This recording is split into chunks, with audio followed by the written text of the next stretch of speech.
এই পর্বে আমরা দেখব সহিফা থিমে নতুন কোনো পোস্ট বা নতুন কোনো পেজ ক্রিয়েট করার সময় কন্টেন্ট সেকশনে আমরা কিভাবে এডিট করতে পারি। যেমন আপনাদের নিশ্চয়ই স্মরণ আছে, আমাদের এই থিমটি ইনস্টল অর্থাৎ আমাদের এই ওয়ার্ডপ্রেসটি ইনস্টল করার সময় আমরা ওয়ার্ডপ্রেসের সাথে ক্লাসিক এডিটর নামে প্লাগইন ইনস্টল করেছিলাম।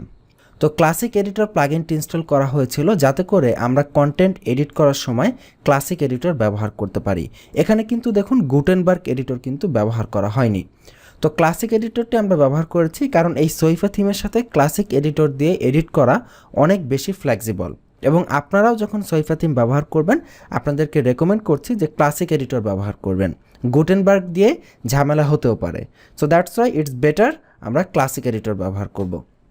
এবং এইখানে দেখুন এটি একটি সিম্পল ডেমো পোস্ট আমরা করে রেখেছি, আপনাদেরকে দেখাতে দ্রুত হবে এই জন্য।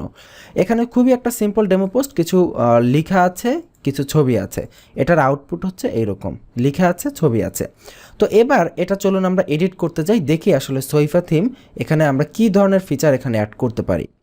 তো এখানে দেখুন এই যে টুল বক্সগুলো ওপেন করা আছে, এগুলো হচ্ছে আমাদের টুল বক্স। তো এই টুল বক্সের ভেতরে নতুন একটি অপশন আমরা দেখতে পাচ্ছি, যে অপশনটি ওয়ার্ডপ্রেসের সাথে থাকে না। এই অপশনটি হচ্ছে টাইল অ্যাপ শর্টকোডস। এখান থেকে বিভিন্ন শর্টকোড আমরা নিতে পারি। এর উপরে ক্লিক করলে দেখুন বিভিন্ন ধরনের শর্টকোডের অপশন আছে, বক্স, বাটন, ট্যাব নেয়া, তারপরে ফিড নেয়া, গুগল ম্যাপস নেয়া, ভিডিও, অডিও, প্রচুর অপশন রয়েছে। তো আমরা দেখি আসলে এই অপশন কিভাবে এখানে ব্যবহার করা যায়। এটা দেখার জন্য আমরা এর মাঝখানে কোথাও একটা ফাঁকা জায়গা ক্রিয়েট করে নিচ্ছি, যার ভেতরে আমরা অপশনগুলো দেখব। তো প্রথমে আমরা এখানে ক্লিক করি, দেখুন প্রথমেই রয়েছে বক্স। তো বক্সে ক্লিক করি, দেখুন বক্সের বিভিন্ন ক্রাইটেরিয়া আছে। বক্সের ডিজাইন কেমন হবে, শ্যাডো, ইনফো, সাকসেস, আমরা শ্যাডো রাখলাম। এরপর অ্যালাইনমেন্ট কোন দিকে হবে, রাইট, লেফট, সেন্টার। এখান থেকে ধরেন সেন্টার দিলাম। এখানে কাস্টম সিএসএস ক্লাস রয়েছে। আপনি যখন বিভিন্ন ধরনের থিম ব্যবহার করবেন দেখবেন বিভিন্ন এলিমেন্টে এরকম কাস্টম সিএসএস দেওয়ার অপশন থাকে। তো এই কাস্টম সিএসএস দেওয়ার অপশন কেন থাকে, মনে করুন আপনি একটা ওয়েবসাইটে 5টা বক্স ক্রিয়েট করেছেন একটা পেজে, একটা পোস্টের ভেতরে। তো 5টা বক্সেই আপনি যদি এটাকে যদি চেঞ্জ করতে চান, ধরেন 5টা বক্সের ভেতরে একটা পার্টিকুলার বক্সকে আমি আলাদা ডিজাইন দেব, তাহলে ওই একটা পার্টিকুলার বক্সের জন্য কিন্তু আলাদা কোনো সিএসএস ক্লাস থাকবে না। কারণ আমরা একটা বক্সকে যদি ডিজাইন দিতে চাই, কিসের থ্রুতে ডিজাইনটা দিব, সিএসএস দিয়ে। এবং সিএসএসটা কিসের থ্রুতে আসবে, অবশ্যই কোনো না কোনো ক্লাসের থ্রুতে। ওই এলিমেন্টের ক্লাসকে ধরেই আমাদের সিএসএস দিতে হবে। তো এই জন্য যদি পার্টিকুলার কোনো এলিমেন্টকে আমরা আলাদা সিএসএস দিতে চাই, তাহলে এই অপশন থেকে আমরা আলাদা সিএসএস নিয়ে সেটাকে আলাদা ডিজাইন দিলে ওই বক্সটা আলাদা ডিজাইন হয়ে যাবে। এইটা খুবই ইম্পর্ট্যান্ট। এবং দেখুন এখানে কিন্তু আপনি যদি একদম আপনার মনের মতো করে থিমটাকে ডিজাইন করতে চান, কাস্টম সিএসএস দিতে চান, তাহলে কিন্তু আলটিমেটলি আপনাকে সিএসএস জানা থাকতে হচ্ছে। এই জন্যই আমরা বলেছি যে আপনি যদি থিম কাস্টমাইজেশন ভালোভাবে শিখতে চান বা ভালোভাবে করতে চান, তাহলে আপনাকে শুরুতে কমপক্ষে HTML CSS খুব ভালোভাবে জানতেই হবে। আচ্ছা, এরপরে যে অপশনটা আছে উইড, আমরা বক্সের উইড এখান থেকে ফিক্স করতে পারি। এবং এখানে রয়েছে কন্টেন্ট। বক্সের ভেতরে আমরা কি লিখব, এখানে আমরা লিখলাম বক্সের ভেতরের কন্টেন্ট দিয়ে ওকে দিলাম। এখানে দেখুন একটি শর্টকাট তৈরি হয়ে গেল। এবং শর্টকাটটা কীরকম, শর্টকাট হচ্ছে প্রথমে বক্স এবং শেষে বক্স। এবং আমরা এই যে বিভিন্ন ক্রাইটেরিয়া দিয়েছিলাম না, যে টাইপ হবে শ্যাডো, আমরা দেখেছিলাম শ্যাডো, ইনফো, এখানে দেখুন সেইটা টাইপ।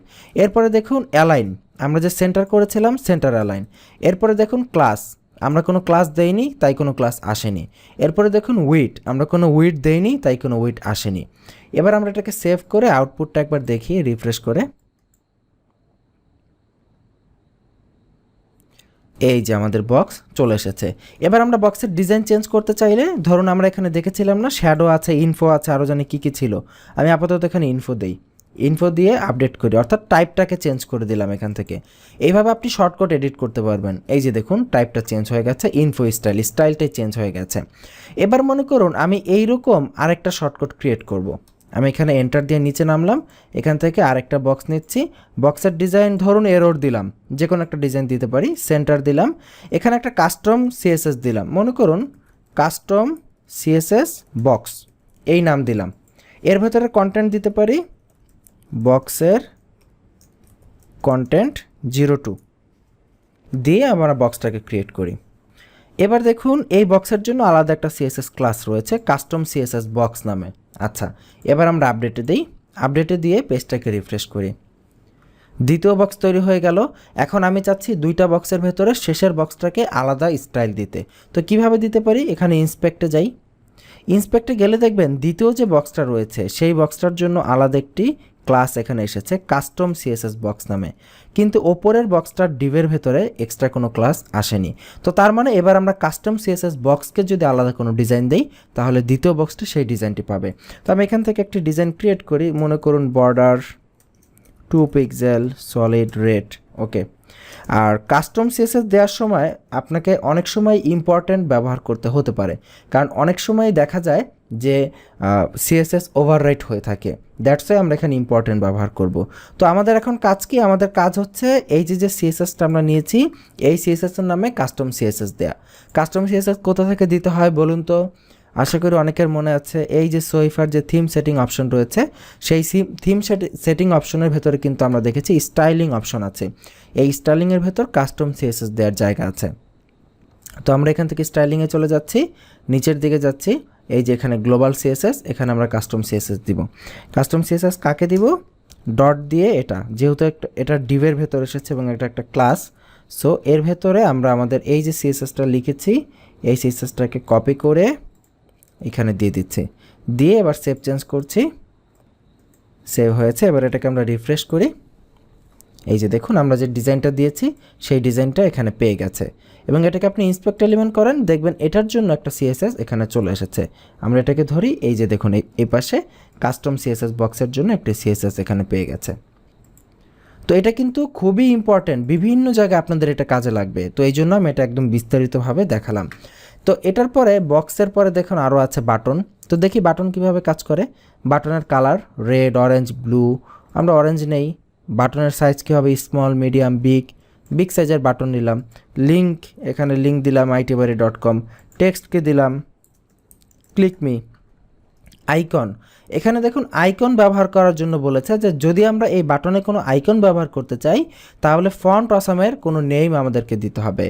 তো ফন্ট অসামের নেম আমরা কোথায় পাবো, চলুন ফন্ট অসামের চিট শিটে চলে যাই, সেখান থেকে আমরা সহজে অনেকগুলো ফন্ট খুঁজে পেতে পারি। বিভিন্ন আইকন, ফন্ট অসামে প্রবেশ করলাম, এখানে দেখুন বিভিন্ন আইকন রয়েছে। ফন্ট অসাম থেকে আমরা একটা আইকন ব্যবহার করে দিই, ধরুন এই যে এই আইকনটায় বোল্ড, এইটা আমরা ব্যবহার করব।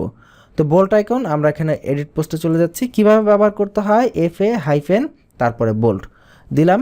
এটা কি নতুন কোনো ট্যাবে ওপেন হবে কি না সেইটা এখান থেকে দিয়ে দিলে লিঙ্কটা নতুন ট্যাবে ওপেন হবে। ওকে দিচ্ছি, ওকে দিয়ে আপডেটে দিচ্ছি, পেজে চলে যাচ্ছি, রিফ্রেশ করছি, এই যে দেখুন আমাদের পোস্টটি, আমাদের যে বাটন ছিল বাটনটি চলে এসেছে এবং এখানে কিন্তু ক্লিক করলে আইটি বাড়ির লিঙ্কে চলে যাবে। তো বাম পাশে আইকন এবং বাটন, এইভাবে আমরা এখান থেকে এই শর্টকাট ব্যবহার করে বাটন ক্রিয়েট করে ফেলতে পারি। এবং দেখুন বাটনের কালার এখানে অরেঞ্জ ছিল, তাই না? তো আমরা যদি এখান থেকে চেঞ্জ করতে চাই, এখানে একটা বাটন নিয়ে আমরা দেখি কী কী ক্রাইটেরিয়া আছে। দেখুন অনেকগুলো কালার আছে, রেড, অরেঞ্জ, ব্লু, গ্রিন। আমরা যদি এখান থেকে কোনো একটা এখানে প্যারামিটার চেঞ্জ করি, অরেঞ্জকে যদি রেড করে দেই, আপডেট করি।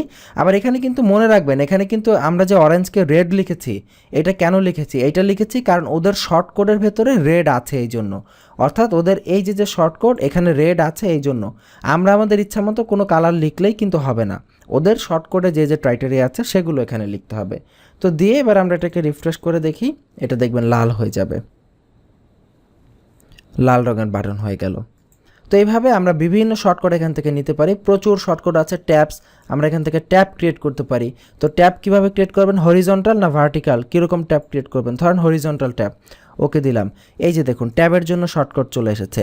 এবার ট্যাবের ভেতরে আপনাকে টাইটেল এবং কন্টেন্ট দিতে হবে। দেখুন প্রথম হচ্ছে ট্যাব 1 টাইটেল, ট্যাব 2 কন্টেন্ট, অর্থাৎ ট্যাব 2 টাইটেল, ট্যাব 3 টাইটেল। এরপরে ট্যাব 1-এর ভেতর থাকা কন্টেন্ট, ট্যাব 2-এর ভেতর থাকা কন্টেন্ট, আপনি এগুলো এডিট করতে পারেন। তো যেহেতু এখানে লেখা আছেই, আমি জাস্ট এটাকে আপডেট করছি, আপডেট করে রিফ্রেশ করে দেখি ট্যাবটা কীভাবে আসে।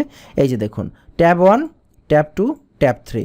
আপনি এখানে এই টাইটেলগুলোকে চেঞ্জ করেন না, এখানে আপনি কোনো টেক্সট দেন। ধরেন ট্যাব 1-এর ভেতরে আমরা এটা দিলাম, এখানে ট্যাব 1 যে কন্টেন্টগুলো আছে এখানে আমরা এইটা দিই।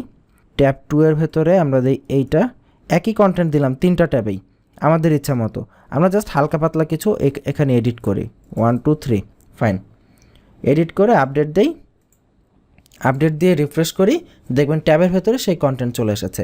এই যে ট্যাব 1 টাইটেল হচ্ছে এটা, ট্যাব 2 এর ভেতরে এটা, ট্যাব 3 এর ভেতরে এটা।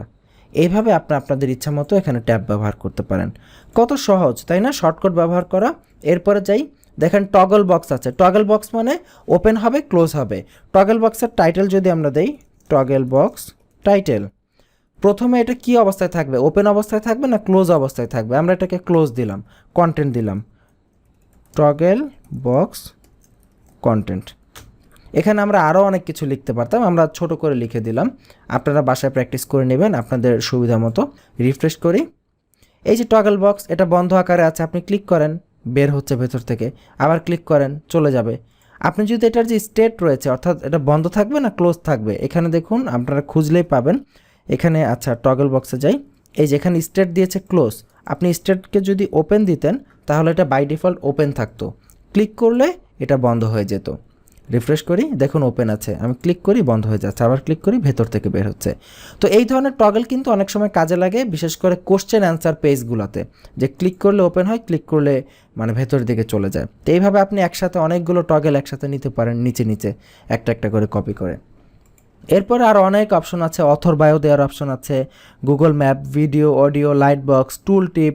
এখানে আমরা টুল টিপটা দেখি, এখানে সব অপশন আমরা যেভাবে দেখাচ্ছি হুবহু একইভাবে ইউজেস। তো সব অপশন দেখাতে গেলে শুধু শুধু ভিডিও অনেক লম্বা হয়ে যাবে, আপনারা বাসায় প্র্যাকটিস করে নেবেন। যদি কোনোটা না পারেন আমাদেরকে জিজ্ঞেস করবেন, তবে আমরা আপনাদেরকে প্রথমে সাজেশন দিচ্ছি আমাদেরকে জিজ্ঞেস করার আগে দয়া করে ডকুমেন্টেশনটা একবার দেখবেন এবং গুগলে সার্চ করে দেখবেন সমাধান করতে পারেন কিনা, কারণ নিজে নিজে সমাধান করা শিখলে আপনি অনেক অনেক দ্রুত সামনের দিকে আগাতে পারবেন। আচ্ছা, এবার টুল টিপ দেখি, টুল টিপের ব্যবহার কেমন হয়। টুল টিপের টেক্সট এটা এখানে নাম দিলাম ধরেন টুল টিপ টেক্সট। দেখি আমরা টুল টিপের কোথায় কি, এটা হচ্ছে টুল টিপ কন্টেন্ট, ডিরেকশন কি new West, north east, West, আচ্ছা দিলাম ওয়েস্টে দিলাম, ওকে দিলাম। এই যে টুল টিপ আপডেট, দেখি টুল টিপের কী অবস্থা। রিফ্রেশ করি, এভাবে এক একটা আপনারা অপশন নেবেন, দেখবেন কি হয়। এই যে টুল টিপ, এর উপরে হোভার করি, এই যে দেখুন ডান দিক থেকে টুল টিপের কন্টেন্টটা বের হচ্ছে। অর্থাৎ অনেক সময় এরকম হয় না, কোনো টেক্সটের উপরে আমরা হোভার করলে এরকম বড় করে একটা লেখা আসে, বিভিন্ন লেখা আসে, তো এইটা হচ্ছে সেই টুল টিপ, এর ভেতরে আমরা এভাবে দিতে পারি। তো এখানে আরও অনেক অপশন আছে, আপনারা দেখে নেবেন, একদম হুবহু একই রকম। এখানে হাইলাইট টেক্সট দেওয়ার অপশন আছে, প্যাডিং নেওয়ার অপশন আছে, শুধু শুধু একটা প্যাডিং আসবে, ডিভাইডার লাইন নেওয়ার অপশন আছে, list, ads, restricted content. Restricted content হচ্ছে এটা শুধুমাত্র এই পোস্টের ভেতরে যারা রেজিস্টার্ড ইউজার তারা দেখতে পারবে, বা ফর গেস্ট অনলি, এভাবে আপনি রেস্ট্রিক্ট করে রাখতে পারেন। কলাম ক্রিয়েট করতে পারেন, এর ভেতরে ধরেন আপনি চাচ্ছেন 3টা কলাম ক্রিয়েট করবেন, 1 বাই 1 বাই 1, 3টা কলাম, বা এখানে 2টা কলাম ক্রিয়েট করবেন, বাম পাশে একটা ছোট, ডান পাশে একটা ওই ছোটোটার 3 গুণ বড়, এরকম কলাম ক্রিয়েট করতে পারেন। মনে করেন আমি এই যে এই কলামটা নিচ্ছি, কলাম হবে 2টা, কিন্তু একটা হবে ছোট, একটা হবে অনেক বড়। এই যে দেখুন শর্ট করে এসেছে। আচ্ছা, আমি এখান থেকে এই যে কলামের অর্থাৎ আপনার মাউসের কার্সার যেখানে থাকবে সেখানেই শর্টকাটটা চলে আসবে। তো এই যে দেখুন শর্টকাট এসেছে, প্রথমে হচ্ছে 1/4, এর ভেতরে যে কন্টেন্ট দেবো সেটা 1/4 এরিয়াতে থাকবে, এবং এরপরে হচ্ছে 3/4, অর্থাৎ 3/4 এরিয়ার ভেতরে বাকিটুকু থাকবে। তো আমরা এখানে দেখি, এখানে লিখি, এটা আমাদের ছোট কলাম, এটা হচ্ছে 4 ভাগের মধ্যে 1 ভাগ, এবং এটা হচ্ছে বাকি 4 ভাগের 3 ভাগ, এটা আমাদের বড় কলাম। দেখবেন এই কন্টেন্টের লেখাগুলো এখানে চলে আসবে। খুবই সিম্পল, শুধু প্র্যাকটিস করবেন। অর্থাৎ ক্লিক ক্লিক ক্লিক, ক্লিকে ক্লিকে টাকা। এই যে দেখুন বাম পাশে ছোট ছোট কলাম, এবং এইটা হচ্ছে এই পুরোটা নিয়ে বড় কলাম। এরকম যদি আপনি আরও কলাম নিতে চান সমান সমান সাইজের, তাহলে কিভাবে নেবেন, আমি এখানে চলে যাই, স্পেস দিয়ে নিচ্ছি, আপনাদের বুঝতে সুবিধা হবে। এখান থেকে ধরেন আমি আরও কলাম এখান থেকে ক্রিয়েট করবো, যে কলামে দিলাম এখানে 1 1 1, এটা মানে কি 3টা কলামই সমান সমান থাকবে। এরপরে ধরেন এই যে এখানে 1/5 মানে কি বাম পাশের কলামটা হবে 1 গুণ, ডান পাশের কলামটা হবে তার 5 গুণ। এইভাবে আপনারা বিভিন্ন টাইপের কলাম এখান থেকে নিতে পারেন। তো বুঝতেছেন না, আশা করি বুঝতে পারতেছেন, এটা খুবই সহজ। আপনারা এইভাবে আপনারা দেখে নেবেন এখান থেকে বাকি অপশনগুলো। তো এরপরে আরও অনেক অপশন আছে, দেখুন এই যে ডান পাশে সহিফা মোর অপশনস। তারপরে আমরা যদি নিচের দিকে যাই, দেখুন নিচের দিকে তো অপশন আর অপশন, এখানে প্রচুর অপশন রয়েছে। এই পর্বটা এখানেই শেষ করছি। আগামী পর্বগুলোতে আমরা ইনশাল্লাহ চেষ্টা করব যতটুকু সম্ভব অপশনগুলো কভার করার। আগামী পর্বের আমন্ত্রণ জানাচ্ছি। ভালো থাকবেন। আল্লাহ হাফিজ।